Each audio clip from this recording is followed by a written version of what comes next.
ہم قانون کا جو ہے وہ سامنا نہیں کر رہے تھے، لیکن ان 5 ماہ کے دوران ایک مسلسل مائنڈ کے اندر، دماغ کے اندر جو ہے وہ ایک سوچ موجود تھی کہ جو پالیٹکس، جو سیاست ہم کر رہے ہیں، کیا اسی پالیٹکس کے لیے میں 2008 میں نے پنجاب یونیورسٹی میں بطور اسٹوڈنٹ رہنما کے طور کے اوپر اپنی سیاسی جدوجہد کا جو ہے وہ آغاز کیا تھا؟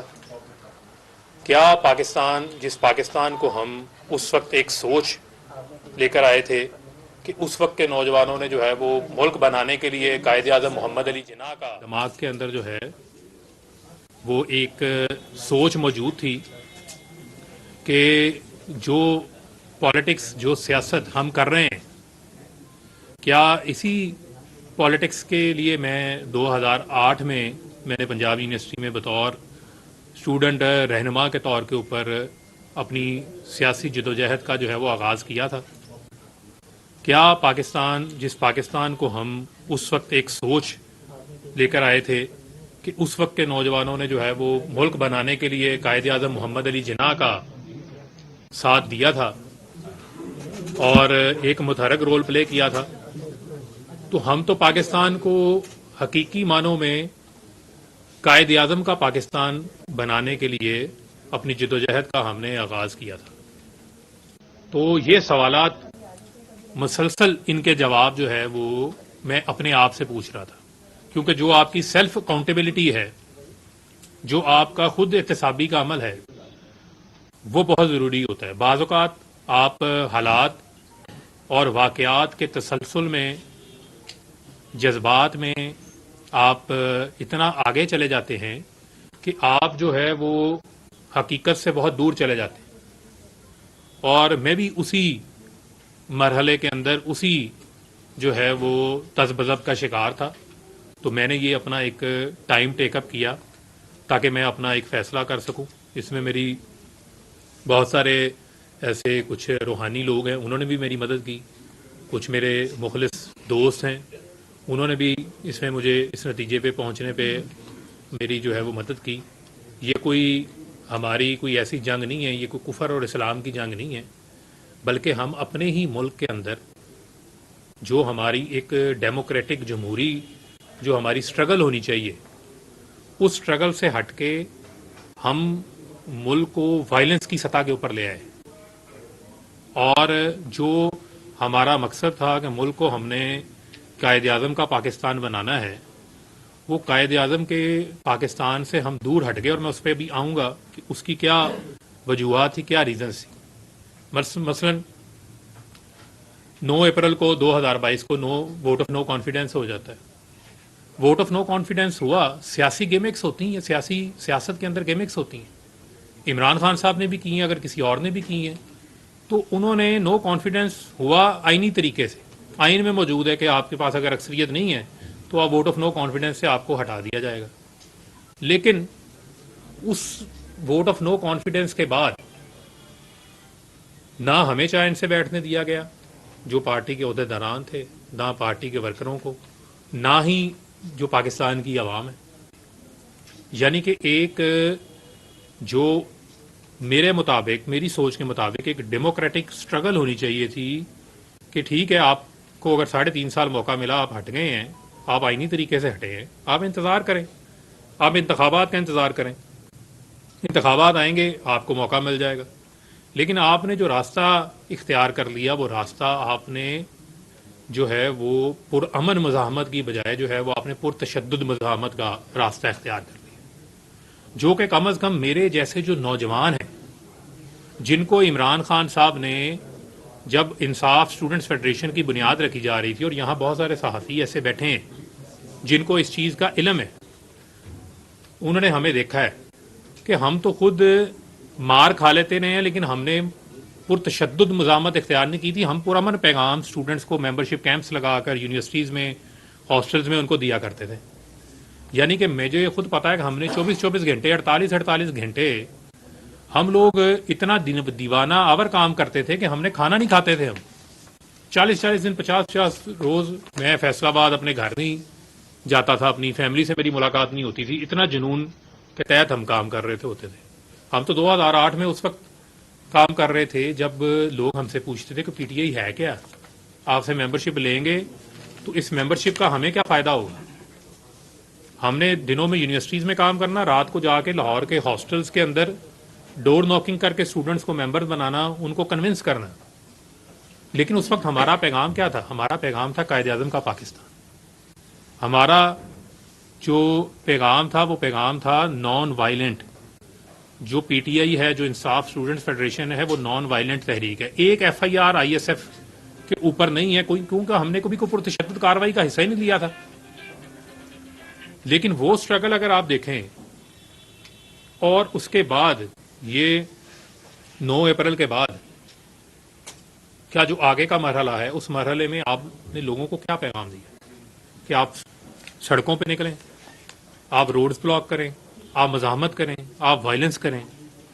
اور اس وائلنس کے نتیجے میں ایک مسلسل مائنڈ سیٹ, ایک پیغام دیا جاتا رہا, جہاں پر جو انوسینٹ لوگ تھے وہ کلٹ فالوئنگ کے اندر ان کے مائنڈز کو جو ہے وہ ان کو ہائی جیک کیا گیا, اور ان کے دماغ میں مسلسل جو ہے وہ ایک جذبات بھڑکائے جاتے رہے کہ پتہ نہیں جو پاکستان کے ادارے ہیں وہ آپ کے خلاف کام کر رہے ہیں, وہ آپ کو پتہ نہیں پالیٹکس جو ہے وہ نہیں جو ہے وہ کرنے دینا چاہتے. مسلسل ایک نفرت کا جو پیغام تھا وہ بیج بویا جاتا رہا. جو وہ بات کرتے ہیں پروپیگنڈے کی, جو فتنے کی بات کرتے ہیں, وہ اصل فتنہ کیا ہے؟ وہ یہی ہے کہ آپ لوگوں کا 24 گھنٹے آپ ٹی وی پہ بیٹھ کے پیچھے پاکستان کا پرچم پڑا ہے. آپ لوگوں کو پاکستان کے اندر نوابزادہ نصر اللہ خان نے بھی تو پالیٹکس کی ہے نا. پاکستان کے اندر جو ہے بہت سارے لوگوں نے صبر کے ساتھ اپنے وقت کا, اپنی باری کا انتظار کیا ہے. آپ سے لوگ کیا ایکسپیکٹ کرتے ہیں؟ آپ کو سے لوگ یہ ایکسپیکٹ کرتے تھے کہ آپ انہیں لیڈ کریں, آپ انہیں پرامن جدوجہد کی طرف لے کے جائیں. وہ پرامن جدوجہد کا نتیجہ تھا کہ آپ ان کو اپنی سپورٹ کو بیلٹ پہ لے کے جاتے. آپ بیلٹ کی بجائے آپ کہہ رہے تھے کہ بلٹ کا راستہ اختیار کر لیں. بیلٹ کی بجائے آپ یہ کہہ رہے تھے کہ آپ اپنے ہی اداروں کے اوپر چڑھ دوڑیں. اور یہ ایک مسلسل مائنڈ سیٹ تھا. یعنی میں ایک مثال آپ کو دے دیتا ہوں, آپ لوگوں نے کور کیا ہے. 14 مارچ کا انسیڈنٹ تھا زمان پارک کا, 24 گھنٹے مزاحمت ہوتی رہی. اس میں بجائے کہ پولیٹیکل لیڈرز گھروں سے گرفتار ہوتے ہیں, ماضی میں بھی ہوئے ہیں, لوگوں نے سالہ جیل کاٹی ہے. اگر آپ نیلسن منڈیلا کی مثال دیتے ہیں, 28 سال اس نے جیل کاٹی ہے, تو نیلسن منڈیلا نے کیا جو ہے وہ لٹھا بردار فورسز بنا لی تھی؟ کیا آپ اپنی یوتھ کو یہ بتا رہے تھے کہ پٹرول بم بنا کے پٹرول بم جلاؤ؟ یا آپ پرامن طریقے سے اپنے پیغام کو اتنا اسٹرانگ کرتے ہیں, آپ جمہوری انداز سے چیزوں کو لے کے چلتے ہیں کہ آپ اپنا الٹیمیٹ ٹارگٹ جو ہے وہ اچیو کر لیتے ہیں. لیکن 14 مارچ کو مثلا ایک وارنٹ آیا نا, ایک عدالت نے بلایا, اگر آپ کو پولیس گرفتار کرنے آ گئی ہے واٹ ایور, آپ اس کی ڈیٹیل میں نہ جائیں. آپ نے بظاہر بیگ بھی تیار کیا ہوا ہے, لیکن ساتھ میں آپ یہ بھی چاہ رہے ہیں کہ باہر لوگ مزاحمت بھی کریں. اور اس مزاحمت کے نتیجے میں کتنے لوگ املاک کو نقصان پہنچا, کتنے لوگ زخمی ہوئے, کتنے معصوم لوگوں کا نقصان ہوا, کسی بھی سائڈ سے ہوا. لیکن لیڈرشپ کی کیا ذمہ داری تھی؟ لیڈرشپ کی ذمہ داری تھی تدبر دکھانا. لیڈرشپ کی ذمہ داری تھی, عمران خان صاحب کی ذمہ داری تھی کہ وہ تدبر دکھاتے. عمران خان صاحب کی یہ ذمہ داری تھی, وہ ذمہ داری کا مظاہرہ کرتے, لیکن ذمہ داری کا مظاہرہ نہیں کیا. ان کو یہ تھا کہ لوگ میرے لیے باہر لڑیں. آپ کو تو یہ بھی نہیں پتا ہوگا کہ باہر کس کا سر پھٹ گیا, کس کی ٹانگ ٹوٹ گئی, کس کے ساتھ کیا ہوا, لیکن آپ کے لیے لوگ لڑیں, آپ نے گرفتار نہیں ہونا. اب اگر آپ کہنے کا مقصد یہ ہے کہ پھر مسلسل پیغام دیتے رہے, مجھے آج پکڑنے آ رہے ہیں, مجھے کل پکڑنے آ رہے ہیں, مجھے آج پکڑنے آ رہے ہیں, کل پکڑنے آ رہے ہیں. کیسز کی جو بھی صورتحال ہے, کورٹ آف لا تو موجود ہے نا پاکستان کے اندر, پاکستان کے اندر عدالتیں بھی موجود ہیں. انہی عدالتوں میں جو باقی اس وقت کی اپوزیشن تھی جب ہماری حکومت تھی, انہوں نے بھی انہی کورٹوں میں اپنے کیسز کا سامنا کیا ہے نا.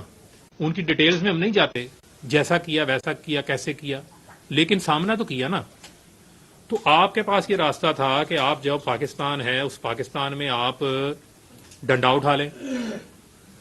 میں تو ڈنڈا اٹھانے کا مجھے تو آپ نے پیغام ہی نہیں دیا تھا, مجھے تو آپ نے یہ تربیت نہیں دی تھی. مجھے تو جس دن آپ نے کہا تھا ISF بنانی ہے تو آپ نے کہا تھا کہ اس وقت, اب میں نام نہیں لیتا تنظیم کا کیونکہ ان کو برا لگ جائے گا, کیونکہ بہت سارے لوگوں کو ابھی بھی بہت برا لگنا ہے, کیونکہ میں باتیں جو کر رہا ہوں وہ میں دل سے کر رہا ہوں اور یہ میرے جذبات ہیں, جو میری سوچ ہے اس کا میں اظہار کر رہا ہوں. تو آپ کہتے تھے کہ جی وہ فلانی تنظیم کے ساتھ جنہوں نے 14 نومبر والے دن مجھے پکڑا تھا پنجاب یونیورسٹی میں, آپ نے وہ کام نہیں کرنا جو وہ کرتے ہیں اداروں کے اندر. تو آپ بھی پھر وہی کام کروانا چاہ رہے تھے اپنی یوتھ سے بھی, اپنی ISF سے بھی, اپنے باقی لوگوں سے بھی. اور 14 مئی, یہ جو 9 مئی کا جو واقعہ ہے, اس پہ آپ نے مسلسل لوگوں کی ذہن سازی کی, مسلسل لوگوں کی ذہن سازی کی, مسلسل لوگوں کو جو ہے وہ تیار کیا کہ لوگ اس حد تک پہنچ گئے کہ آپ کو گرفتار کیا, اور گرفتار کرتے ساتھ لوگ جو ہیں وہ لبرٹی جمع ہو جاتے ہیں. اب لوگ جب لبرٹی جمع ہو گئے ہیں, اس سے پہلے کتنے مظاہرے آپ کے کور کمانڈر ہاؤس کے باہر ہوتے رہے؟ میرا یہ سوال ہے کہ اس سے پہلے آپ کے کتنے مظاہرے کور کمانڈر ہاؤس کے باہر ہوئے, اس سے پہلے آپ کے کتنے مظاہرے کینٹ کے اندر ہوئے, کتنے مظاہرے آپ کے فوجی املاک کے سامنے ہوئے. لیکن اس دن چند لوگوں کو کیا خاص ہدایات تھی جن کا ہمیں نہیں پتا تھا, یعنی میرے لیے ان ایکسپیکٹڈ تھا. میں لاہور میں تھا, میری اس وقت طبیعت خراب تھی, جب گرفتاری ہوئی مجھے میری وائف نے مجھے بتایا کہ خان صاحب گرفتار ہو گئے. میں اس وقت سویا ہوا تھا دوائی کھا کے, میں اس دن ان کے ساتھ اسلام آباد بھی نہیں گیا, عموماً میں ساتھ جاتا تھا پیشیوں میں ان کے ساتھ. اس نے مجھے اطلاع دی, اور جب میں نے یہ دیکھا یہ حالات اس سطح کے اوپر کشیدہ ہو گئے, میں کسی بھی جگہ پہ نہیں گیا, میں ایون فیصلہ آباد بھی نہیں گیا.